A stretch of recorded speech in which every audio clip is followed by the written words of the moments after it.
আমি এই মুহূর্তে যে জায়গায় দাঁড়িয়ে আছি এই জায়গাটার নাম হচ্ছে গান্ধাইল উত্তরপাড়া। এই রাস্তাটি দুবলাই বাসস্ট্যান্ড হতে বড়ইতলা স্মৃতিসৌধ হয়ে সোনামুখী বাজারে গিয়েছে। যখন এই রাস্তাটি নতুন করা হয় তখন এই রাস্তাটা কত সুন্দর ছিল। এখন রাস্তার দুই পাশ দিয়ে গোবর শুকানোর কারণে রাস্তার সৌন্দর্য একদম নষ্ট হয়ে গিয়েছে। যখন রাস্তাটা নতুন করা হয়েছিল তখন রাস্তাটার নাম দিয়েছিল লাভ রোড। এখন এই রাস্তাটির নাম হয়ে গেছে গোবর রোড, মানে গরুর নাদা রোড। এই রাস্তাটি যখন নতুন করা হয়েছিল বিকেল হলে ছেলে মেয়ের যে একটা আনাগোনা এই রাস্তায় দেখা যেত, এখন আর দেখা যায় না। কিছুদিন পর রাস্তাটি পাকা করা হলো। পাকা করার পরে কিছুদিন মানুষ এখানে আসতো, বসতো, গল্প করত। এখন আর এই রাস্তায় কেউ আসে না, কারণ একটাই, রাস্তার দুই পাশ দিয়ে যেভাবে গোবর শুকানো হচ্ছে, বসার মতো কোনো পরিস্থিতি নেই কোনো সৌন্দর্য।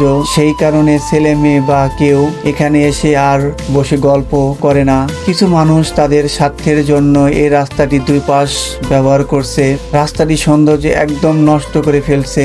কেউ চাইলে যে এখানে বিকেল হলে এসে একটু বসে গল্প করবে, সেই পরিস্থিতিটা আর নেই। আমরা নিজেরাও সচেতন হতে পারিনি, অন্যকে কিভাবে সচেতন করব?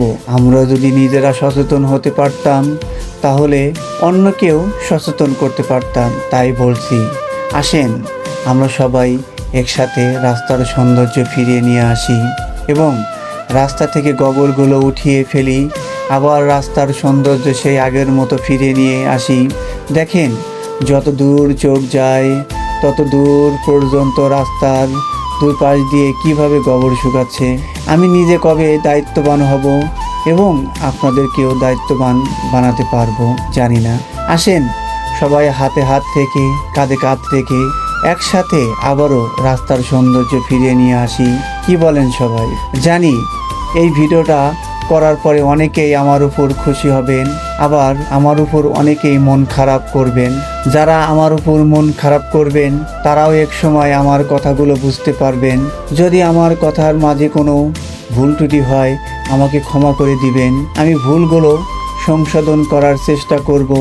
আর এরকম ভিডিও পেতে আমাকে উৎসাহিত করবেন, আপনাদের নতুন নতুন সচেতনমূলক ভিডিও দিতে পারি সেই আশাই ব্যক্ত করে আজকের মতো এখান থেকেই বিদায় নিচ্ছি।